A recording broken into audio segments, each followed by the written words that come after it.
Good afternoon. I'd like to welcome you to today's Medical Center Hour. I'm Marcia Day Childress from the Center for Biomedical Ethics and Humanities, and we're happy to welcome you to our program today, ominously titled An Iconography of Contagion. Public health took a visual turn about a century ago as health professionals organized campaigns to mobilize public and government action against all manner of epidemic and endemic infectious diseases. From World War I on, health campaigners fought communicable disease on a new scale and on a new front in the mass media with posters, pamphlets, and motion pictures that saturated everyday life with arresting visual imagery. On the streets, in public transit, in magazines, in movie theaters, were images that represented contagion, using a variety of visual strategies, including edgy modernist graphics, catchy humor, painterly abstraction, cartoonish characterizations, distortions of perspective, dramatic lighting. Theirs was a new iconography of contagion that emphasized visual legibility and appealed not just to the viewing public's sense of social responsibility, but also to viewers' sense of aesthetic engagement and pleasure. Now on display in UVA's Claude Moore Health Sciences Library, An Iconography of Contagion is a National Library of Medicine exhibit that features more than 20 public health posters from the 1920s to the 1990s from the US and around the globe. These posters use images that are by turn beautiful, humorous, cartoony, jarring, and unexpected to address such devastating and sometimes somewhat taboo diseases as malaria, tuberculosis, AIDS, gonorrhea, and syphilis. In this Medical Center Hour, the exhibit's curator, medical historian Michael Sappol, explores how an iconography of contagion demonstrates the rich interplay of biomedical science, politics, public understanding of disease, war, and cultural values and prejudices.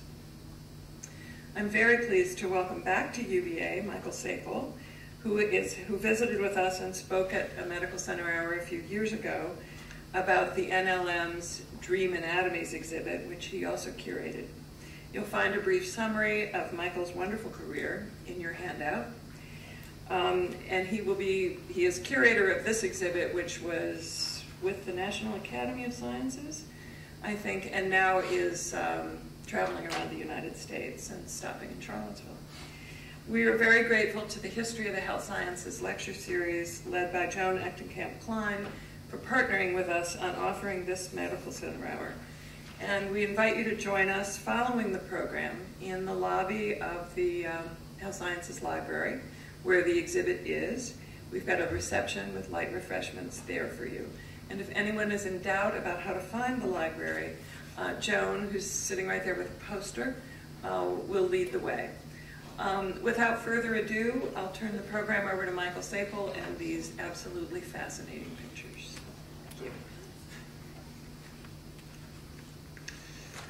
Thank you. Thank you, everybody. Thank you, Marcia and Joan and everybody here at UVA. Pleasure to be with you again. I think actually Marcia gave most of my lecture here, so I should just take questions. No, actually, I want to say a few things about the exhibition and then talk. The exhibition is actually a National Academy of Sciences exhibition that uses material that is from the National Library of Medicine, and it was a low-budget, kind of fast turnaround thing. We limited it to posters in the collection of NLM. Put it together quick and dirty in a matter of weeks.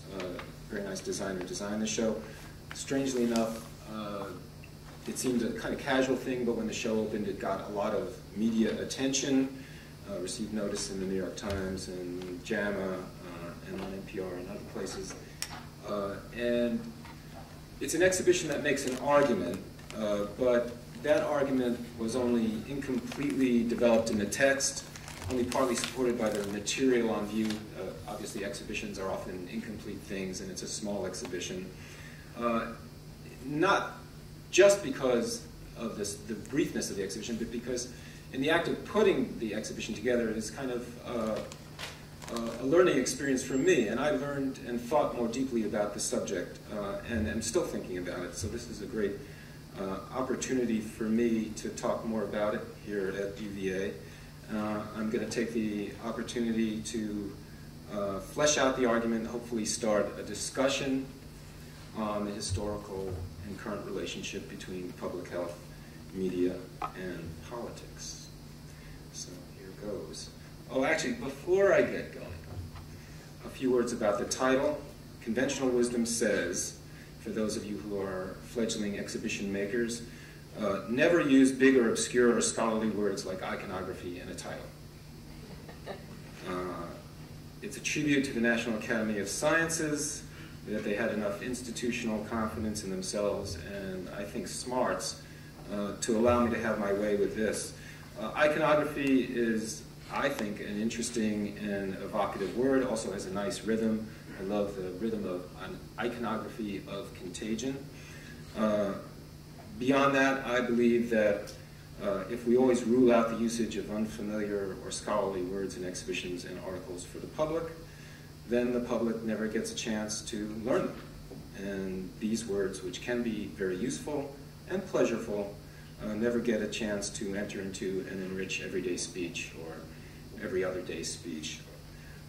And that's a loss. So if any of you are unfamiliar with the term, here's the Merriam-Webster online definition. It's pictorial material relating to or illustrating a subject. The traditional or conventional images or symbols associated with a subject, especially religious or legendary subject. And it's also the imagery or symbolism of a work of art, an artist, or a body of art. And just to possibly belabor the point, the term icon, of course, now a part of everyday computer speech, but comes to us from early Christianity, where an icon is a sacred portrait painting, a painting that's charged with holiness, or even in some sense identical to the sacred figure depicted. In the usage of art historians, the word refers to highly specific images which function as a code, which can be understood by viewers, a code which is part of common knowledge, although it might also be a code that's only understood by initiates. A knowledge of the meaning of the visual vocabulary of icons, that is, a knowledge of iconography, allows us to decode the image. A simple example here, in this painting of Christ, now here I get to use my pointer. It's a 17th century Russian painting. The halo around his head signifies his holiness. That's obvious, I guess, for us. The halo in turn is divided by a cross which has 3 parts, signifying the Holy Trinity. So this is a coded image. The painting is an icon. We call this kind of painting an icon. In another sense, the halo, the image of the bearded, long-haired Christ, the 3-part cross are all icons, which is to say they're commonly understood visual tropes that can be seen in many other works of art. Now, in an iconography of contagion, we provided a little code, which is that thing right there, which draws the visitor's attention to the visual tropes deployed, and it's kind of even a little bit of a visual pun.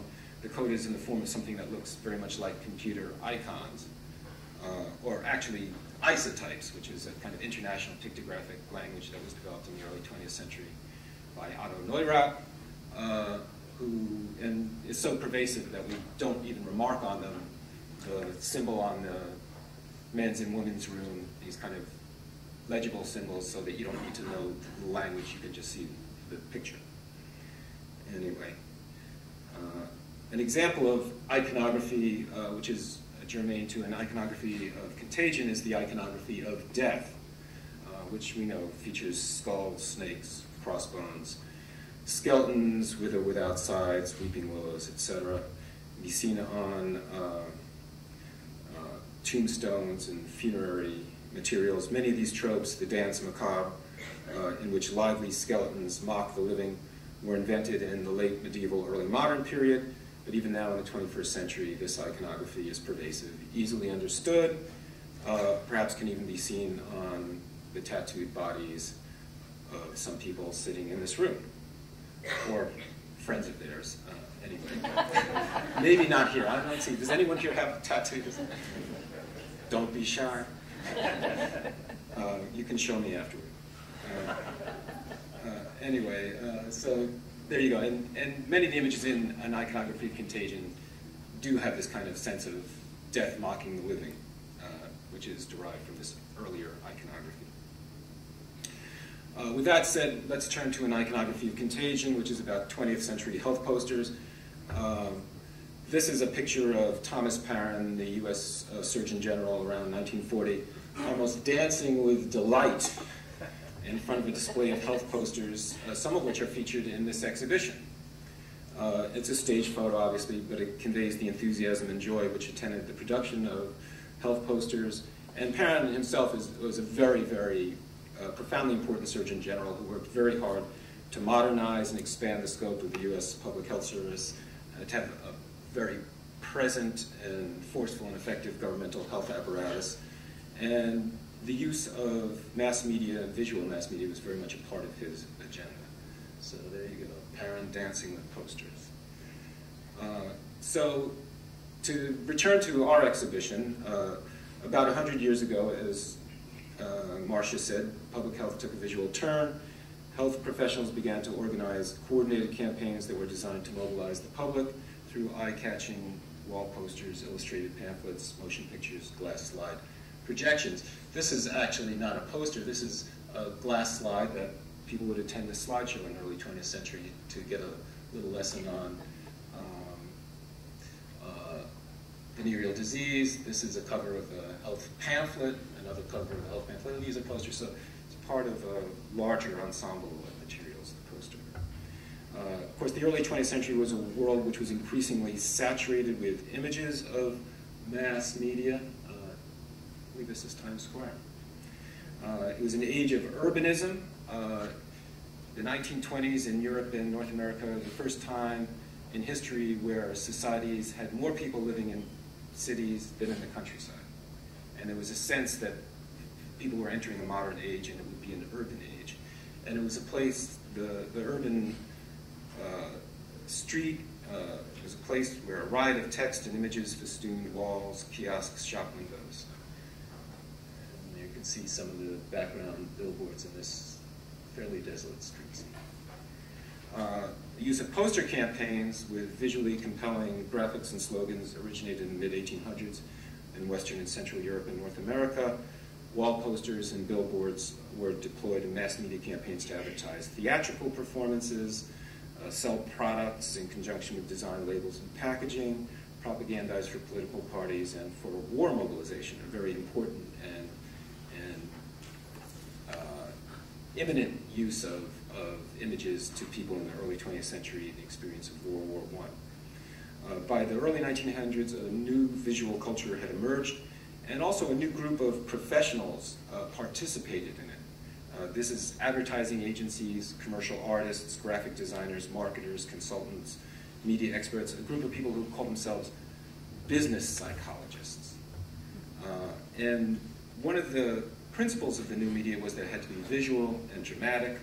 It always involved a hybrid, a mixture of words and images, but to be effective, the words, like the pictures, had to be vivid and rhythmic and emotional and beautiful and have some kind of punch. And even the colors kind of, you know, unfortunately a lot of the images I have of the early 20th century are black and white images, which doesn't really give you the full kind of color saturation that people were experiencing. But these posters do, even some of these faded posters from the late 19th and early 20th century. The health profession back then was relatively new. The American Journal of Public Health only started around 1911. Health professionals quickly realized that if they wanted to be visible to the public, they'd have to make images that recruited the attention of the public. And the mode they chose very often was to present figures of contagion.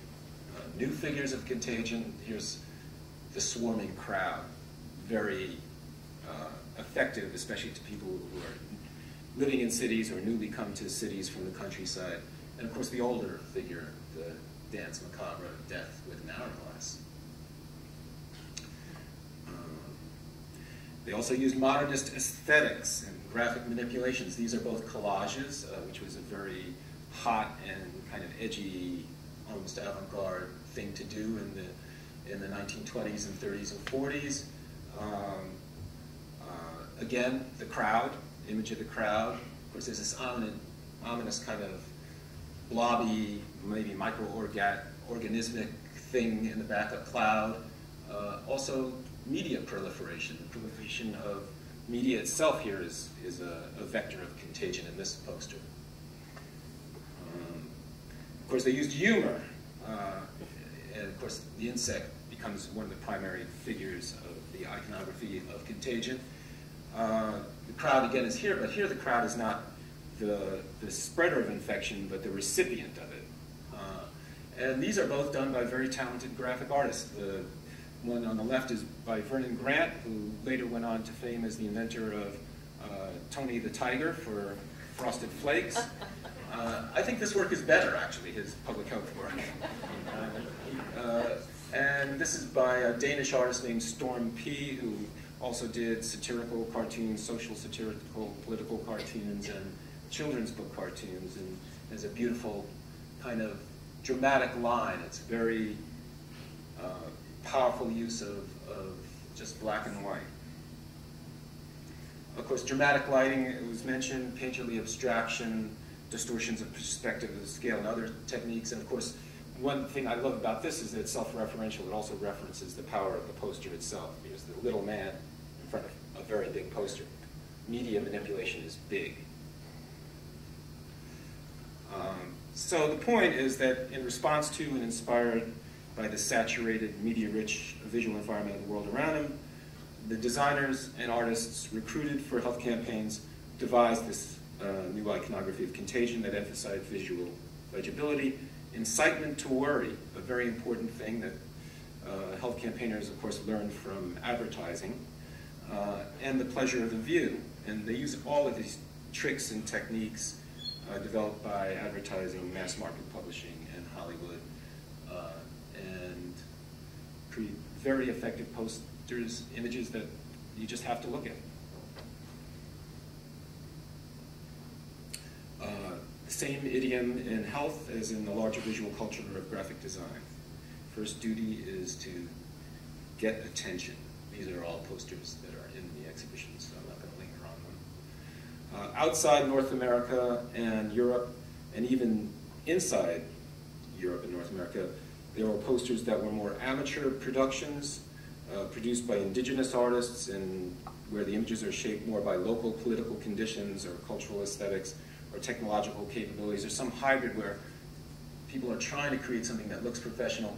This is an African poster, but the lettering here is done in Leroy lettering, which is a lettering system used for architectural draftsmanship and mechanical engineering. And then down here below, these are press type, which was sort of something used in the 70s and 80s for people who couldn't afford typesetting. And you can see it's all drawn linear and straight, and it's not professional. It's actually quite effective, and obviously the person who's doing it is trying to use some of the same logic as professional poster designers. So now I'm going to try and pivot and to recontextualize health posters a little bit to evoke the health campaigns in which they were deployed and their place in the emergence of the public health profession, even if it means that I have to take your eyes off some of these gorgeous posters for a while. Historians tell us that the early 20th century was a time of state formation, a time when nation-state and its components, along with academia and private, but really public voluntary associations, are being organized and expanded. In the early 20th century, health departments and philanthropic health advocacy organizations were very much a part of this project of building a state, a kind of new organized society with organized apparatus. And from their often new and often self-created perches in federal, state, county, academic, and private organizations, health campaigners were trying to create institutions that could change public behavior and undertake large-scale, sometimes costly measures to protect and improve the public's health, to gain further funding and political support for health bureaus, vaccination campaigns, water purification, other kind of health measures. So here's a vaccination campaign, a row of men being vaccinated, and behind them, a row of posters. And these are not really terribly effective, wonderful posters, and I've got to say that one misleading thing about an iconography of contagion is that you're not going to see really boring, lousy posters in our show, of which there are many, because even though people aspired to create effective postering, either they couldn't afford it or sometimes they didn't know how to do it.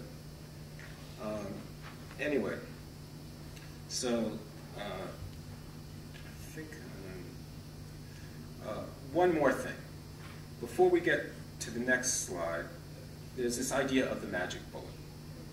In the first half of the 20th century, public health professionals and the public were enormously hopeful that the formation of these government bureaus and departments of health and new developments in science and technology would markedly improve the health of cities and regions and nations in the world, and the development of new vaccines and therapies, magic bullets, which they hoped and believed would eventually end the threat of devastating epidemic disease.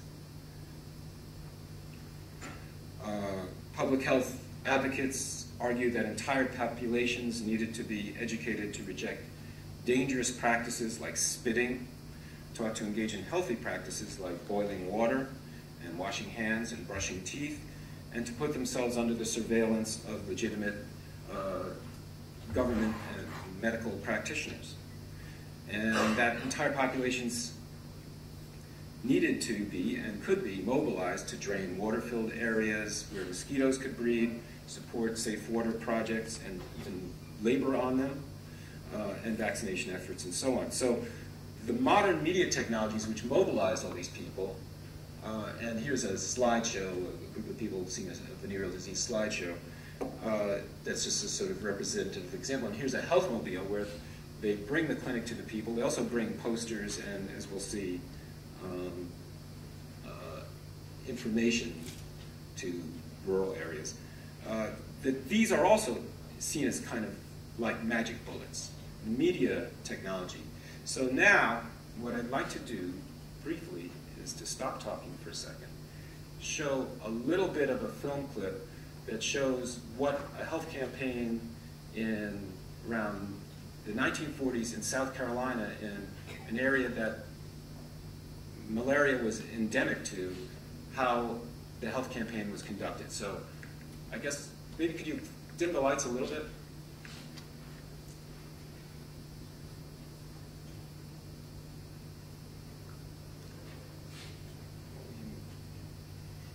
It's the changing of the computer guard.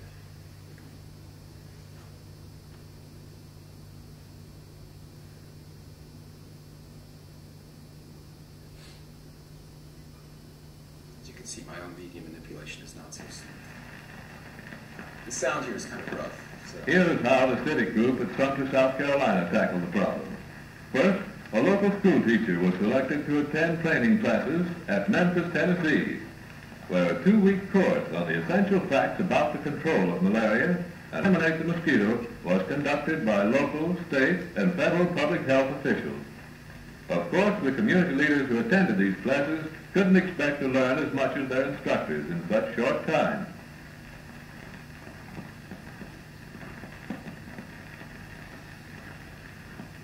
But when they were ready to return home, they did have a sound knowledge of what they were expected to teach others. Back at Sumter, our health educator started out on her new job to pass on information to the local health department staff, as well as to all institutions in the community, civic clubs, and hospitals, rich or poor, regardless of race or color. The educators spread the message around.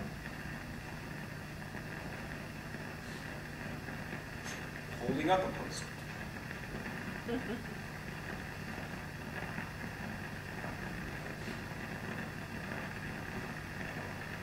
Training films were shown, as the one viewed by this Grange group, of how public health workers destroyed the breeding places of mosquitoes by larviciding. This is a necessary operation, but an expensive one to the taxpayer. However, it can be reduced if everyone takes personal control measures against malaria. Information on the disease was also passed on to the Parents Teachers Association in order to determine how it should be introduced in the science classes of the public schools. Science teachers were given special detailed instruction on malaria control so that they would be prepared to teach the subject properly. They also arranged field trips for their students to nearby malaria-infested swamps, where local health officials demonstrated the effectiveness of Paris green dusting. This is before TBT. And oil spraying.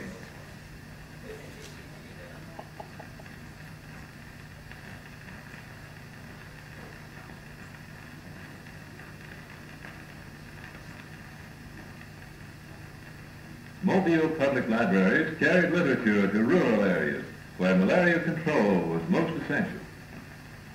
Also, the science sections of all public libraries had excellent material on hand.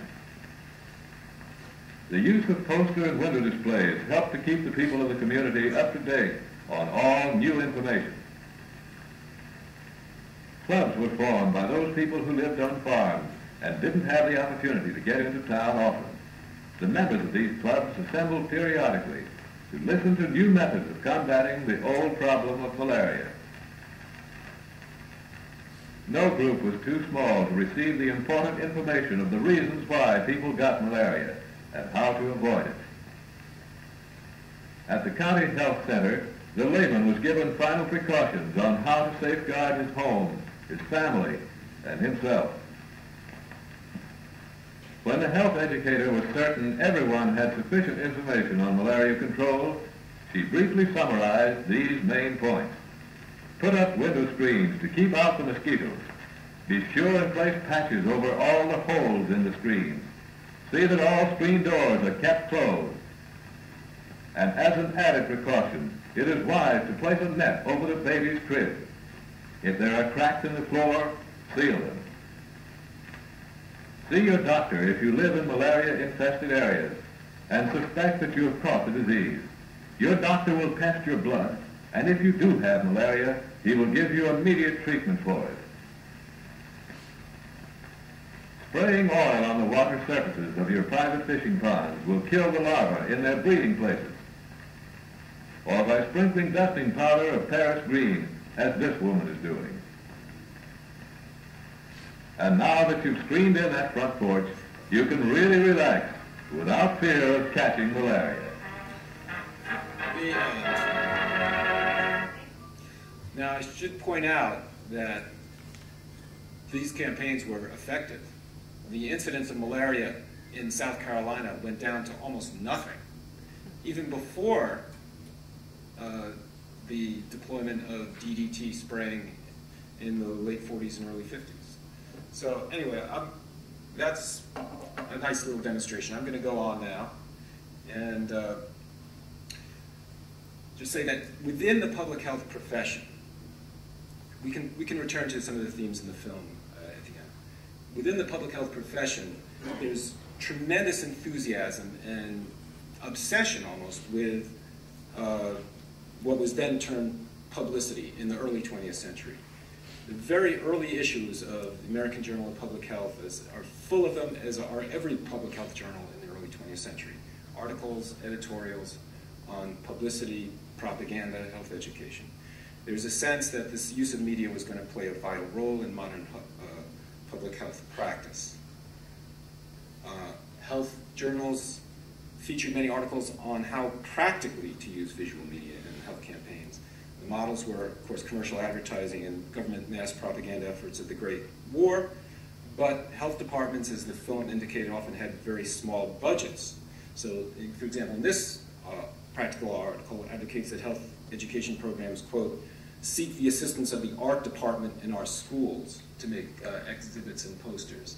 So there's an emphasis, a model of mass selling. We don't have the resources that advertisers and governments and our government infrastructure is small. Mobilize the community, get grassroots engagement and participation. Even the art department of your elementary or high school. And in this hopeful period, there's a sense that the public was rallying around the idea of a strong activist state, especially when it came to health, and that a consensus was emerging in which scientific medicine, people with academic professional credentials and training with expert knowledge would have a leading role in bringing forward broadly humanitarian, progressive, political, and social reform. And Woods Hutchinson is just one of many, many, many people who sort of see themselves as participating in this cadre of experts. And even the film itself referred to, you can see the role of science performed by the people and this kind of expectation that no one could possibly really dissent from this idea of improving the community. The main struggle that they believed was not opposition, but just inertia and lack of knowledge, this activist cadre.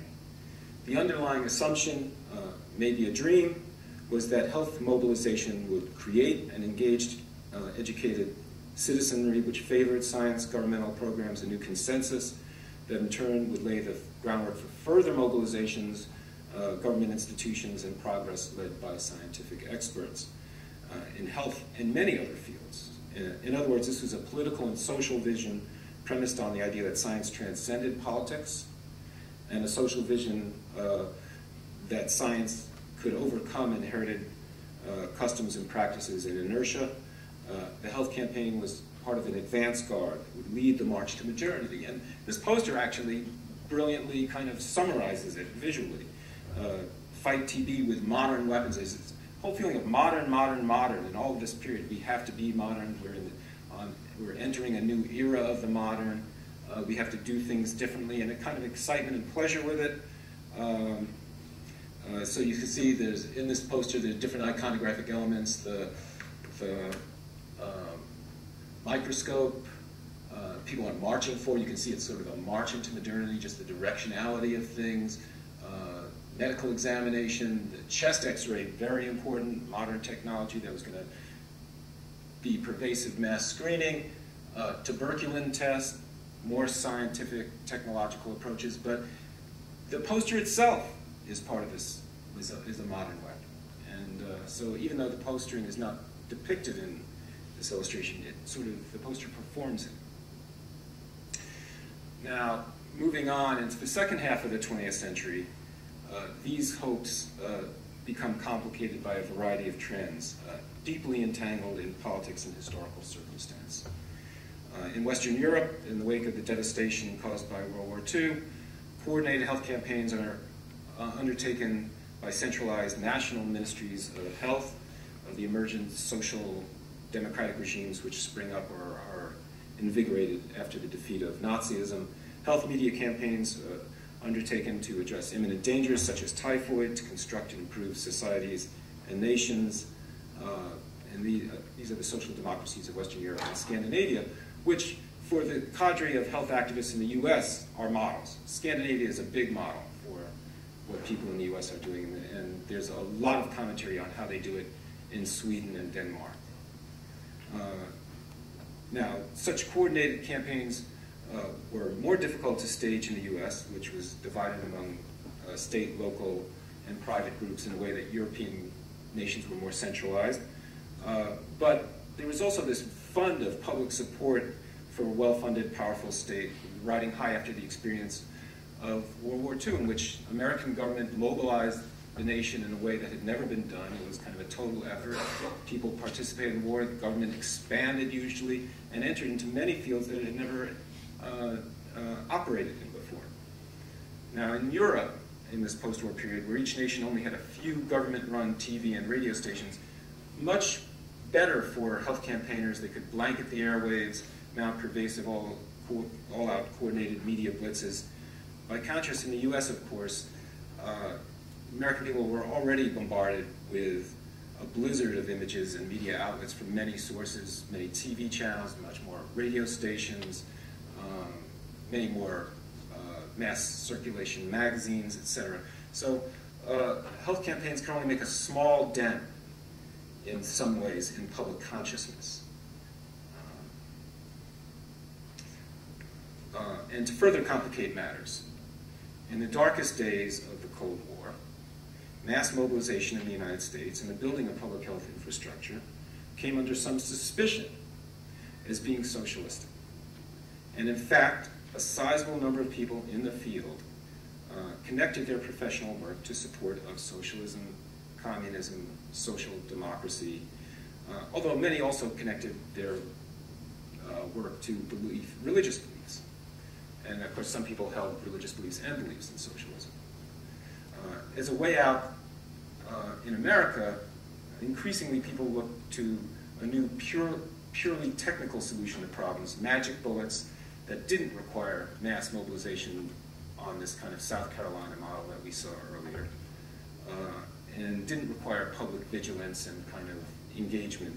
So if you spray your community with DDT, you don't need to mobilize every group in your community, the PTA and the Boy Scouts and church groups and everybody to fight against malaria.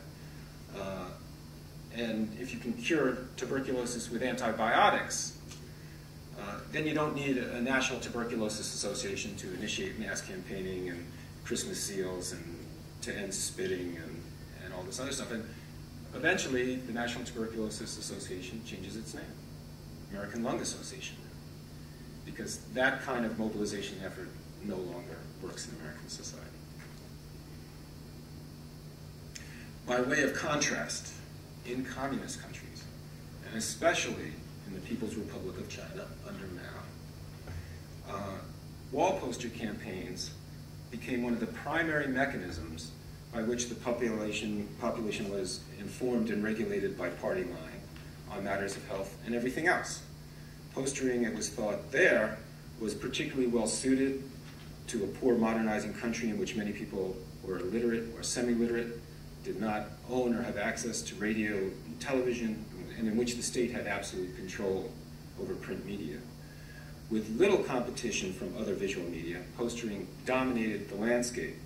And of course, a lot of this postering is kind of a hectoring, coercive tone. It's influenced by Western postering practice, along with indigenous wall poster ideas that precede the coming of Western contact with China. But they're very different in character in some ways and same. Of course, this is a nice poster, again, self-referential. It shows posters. It's a poster of posters, which is well suited to my purposes. So that's why I show them.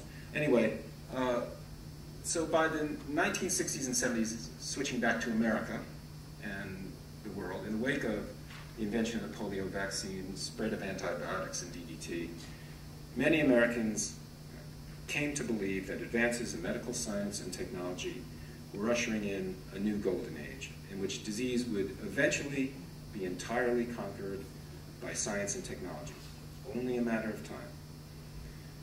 Media health campaigns continued, but they lost a lot of their luster and prominence. Of course, they were buried in the avalanche of commercial TV, radio ads, billboards, magazine ads, etc. But also what had seemed very modern and exciting in the 1920s and 30s and even 40s starts seeming very old in the 1960s and 70s. Whereas the invention of new vaccines and new technologies, that still seems very new and very modern. And it's important for people in these periods to be modern, to be on the cutting edge. So attention wanes. Then came AIDS.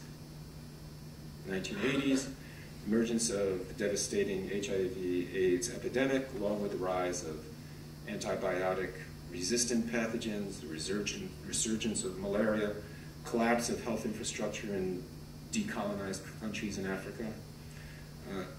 Many of these unrealistic hopes are dashed. The hopes of a future in which all disease would be totally eradicated. Faced with government inaction and the slowness of established medical groups, health advocacy, the slowness of established health advocacy groups to respond to the crisis, grassroots groups like ACT UP began undertaking their own media campaigns, using their own provocative posters, made their own provocative posters with a new amateur do-it-yourself punk aesthetic, very well suited for groups that have no money.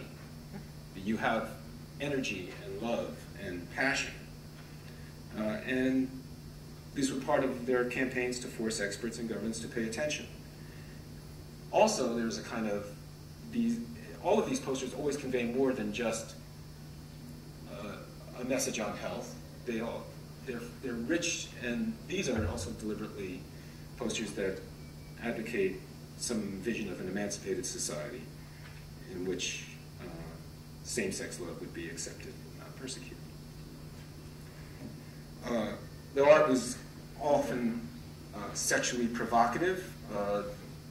There was a group called Grand Fury, which was a collective of poster makers who participated in ACT UP, or sort of an ACT UP's informal Ministry of Health Communication. And one of their favorite targets was President Ronald Reagan, himself a media icon of sorts, who notoriously sat on his hands and ignored the AIDS epidemic as it proliferated. So postering in this venue is not just an attempt to manipulate public opinion or educate, but it's expressive, an act of political speech. So this is a different vision of society and a different vision of how to use postering and visual media. So now I'm at the end of my march through time. We're in the 21st century, I believe.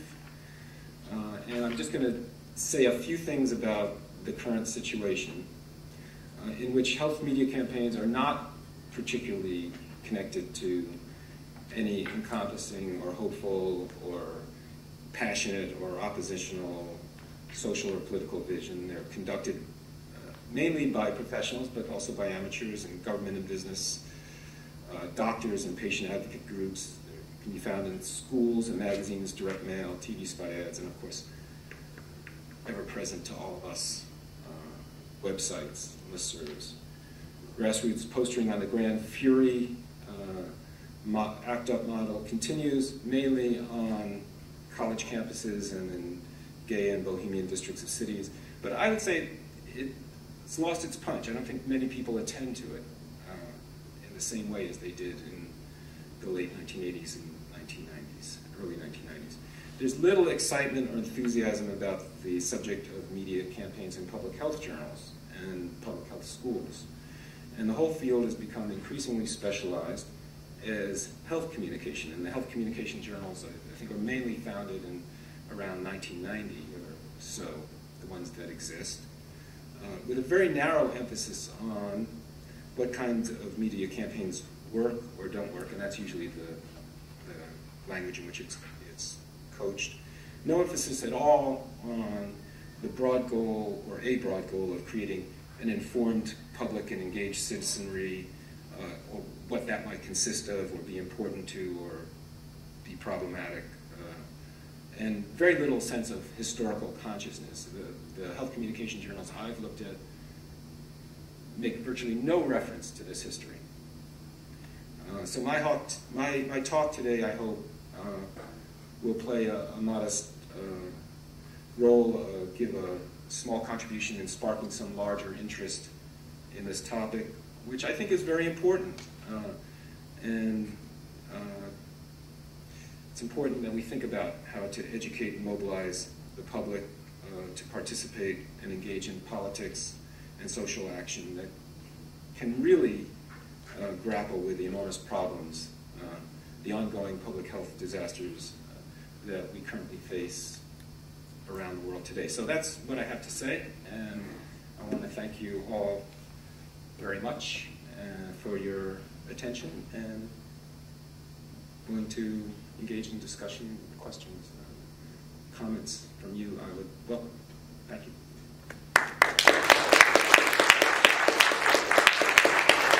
Thank you. We have a generous amount of time for your questions and comments. And I will bring you, okay, let me go around. If you would please identify yourself when you ask your question.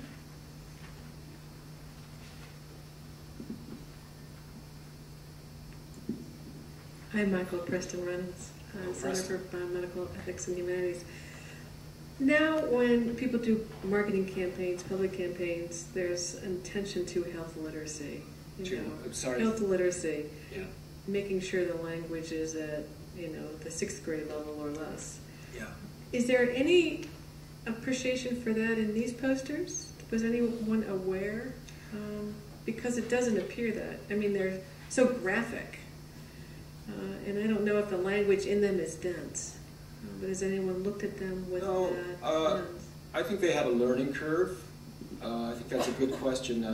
I think they didn't use the term health literacy. In the early period, people say we have to make exhibits and displays and poster campaigns, pamphlet campaigns. They have the example of commercial media and government propaganda in front of them, and there's a group of people who just do it and say not really sensitive to that, and then there's another group of people and they editorialize a lot in health journals saying, we've got to be professional. Look what the commercial, look what business does. We've got to have a punchy message. It's got to be accessible to everyone. It's got to have emotional impact. And so yes, they're very conscious. They don't use the word iconography in any of their slogans. They try and have catchy slogans, catchy images, say it economically, effectively, and have some kind of psychological resonance. So there, I think the emphasis is not on literacy. It's really on what was called business psychology, the psychology of the view, and what's psychologically effective. And of course, what I didn't say in this talk that if I'm expanding this to an article, would talk about is that there's a contradiction there between, the group of people who think the public is kind of stupid, it's easily susceptible to emotional appeals, to powerful visual images, and we're just going to operate on them with our superior visual psychology and business psychology, our understanding of what motivates. And that's one kind of view of the public. And the other kind of view of the public is, no, we have to educate and mobilize people, but never insult their intelligence. And in fact, what we want to do is mobilize them to join with us and participate in the March of Progress, and that is an essential component of a vibrant democratic society. It's a wordy answer. Anyone else?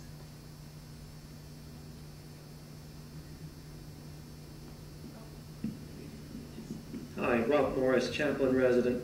Appreciated the show. Interested in icons for other reasons. But it seemed to me at the end of your presentation you were suggesting that computer technology, people getting online, being able to click away from pages quickly might in some ways be doing away with the utility of posters or their desirability as something you would produce. I wonder, though, if that adequately takes into account all the waiting people do places, on the bus, in our waiting rooms. There's a lot of waiting happens there. And where there's nothing to do except look around. So I don't think that it's necessary for the age of the poster to be over, but it may go back to more amateurish stuff. I think I agree with you completely, and I didn't mean to suggest that the age of the poster was over or should be over. In fact, I think that very little attention is given to these questions in public health journals and schools of public health. That yes, I mean, I think that online stuff is great, although as you saw, it's not particularly visually wonderful or effective in the sense of it tends to fill the discursive space, and it's important, but it's also important that people get out of their homes and stop sitting in front of their chairs, and they do go on buses, and there's a whole politics of media campaigns now that still exists. There's not much excitement about it, and I don't think much intention or critical thinking about it, but yeah, I actually had some images that I cut from this of buses with AIDS, messages about AIDS and other public health things. And there's actually a debate in Helen Epstein, I don't know whether you know her work, has written about the debate in Africa, currently, where the South African government had a big media campaign around AIDS. And Helen Epstein criticized it very harshly because she felt that it was being applied sort of as a magic bullet without connecting it to grassroots mobilization. And the point of these early 20th century health campaigners is they do want to change public consciousness, but they actually want to act, they have projects that are really instrumental projects about getting people to participate, support, and think about it. They want to change the atmosphere, but just changing the atmosphere is not enough. I had heard also about a campaign in, I think, Uganda in recent years that used local musicians to write songs about, I think it was about AIDS prevention. So this was really an audio campaign that contributed to the noise level in the urban setting. But in fact, Helen Epstein contrasts the Uganda campaign against the, she sees the Uganda campaign as sort of the right way to go and the South Africa campaign as the wrong way to go. I was wondering if you might comment on chronic diseases and the epidemiological transition in the mid-century, particularly as it might relate to the trend that you expressed in terms of the waning of some of these media campaigns. In part because with infectious diseases there can be that sort of focus on the one thing and sort of lends itself to the magic bullet approach, but with chronic diseases we've had a much different sensibility, cultural sensibility, and I'm wondering what you think about how that might have played a role, you know. Thank you for raising that. It's something that I feel like I need to think more deeply about, but the one category of disease that sort of, where those two intersect is cancer, which is sort of like an infectious disease on the inside of the body, at least we know now that there are certain cancers that can spread and have their vectors by which, but for people in the 1950s and 60s, there was no awareness of that. And the idea is cancer is an infection, it proliferates within you. So a lot of the iconography of contagion that you see in tuberculosis and other diseases is in cancer. The message is very strongly, more strongly than in tuberculosis and other things, although there's an overlap even there, is put yourself under medical surveillance, regular medical surveillance. Defer to the authority of doctors and be treated, not because you'll spread the disease to other people, but because the disease will spread in you. So the American Cancer Society is one of the 2 or 3 most active organizations in deploying health media. And for them, the timing of things is a little bit different. For them, they really sort of become the avant-garde of health media later, in the 1950s. 1950s, National Tuberculosis Association is dealing with the fact that they have antibiotics to treat tuberculosis in a whole different regime, whereas the Cancer Society is saying, no, we have radium, we have surgeries, new surgeries, and we have better diagnostic tools, et cetera, et cetera. So other kinds of chronic diseases, obviously there's an overlap, and I've got to think a little bit more deeply about it, but I think that you're right, there's a transition in this kind of alarmist, powerful, like, do something now, kind of all-out mobilization doesn't seem right for a disease that's always there and always going to be there. So anyway, thanks for raising that. Hi, I'm Margaret Mormon from the Center for Biomedical Ethics and Humanities, and going on this theme of this sort of all-out alarmist thing, posters are sort of, by their nature, unnuanced. And I would expect that especially in the all-out alarmist sort of campaign, there would be a great temptation to prioritize the dramatic effect over the accuracy of information. And I wondered whether you had run across in your research posters that seem to, not necessarily the ones that you showed us, but posters that seem to show the creators playing maybe fast and loose with the facts in order to present a more dramatic, scary poster, to rely more on fear than on information, whether you see that as an issue in any of these? For most part, I think that people tried to be as responsible within the framework of knowledge that they had in creating these posters. But again, I haven't really looked at that carefully. I mean, the emotional hot buttons really are visual and emotional in a way that you use a death figure or a figure of an insect doesn't really have valence in terms of accuracy or inaccuracy. It's about something else. There is, of course, one of the posters in the show outside is a picture of a mosquito who has very Japanese features and has the rising sun flag. There are a lot of cultural ideas that are kind of circulate in these ideas of gender and race and class and which can be used. They're not germane to the actual mosquitoes cause malaria or are vectors of malaria, and we have to exterminate mosquitoes. We're in an all-out war against mosquitoes. We're in an all-out war against the Japanese. Japanese are like mosquitoes. Mosquitoes are like Japanese. The message is exterminate them. It's not so good. But again, that's not an issue of accuracy or inaccuracy. It's more an issue of psychological manipulation and cultural prejudice.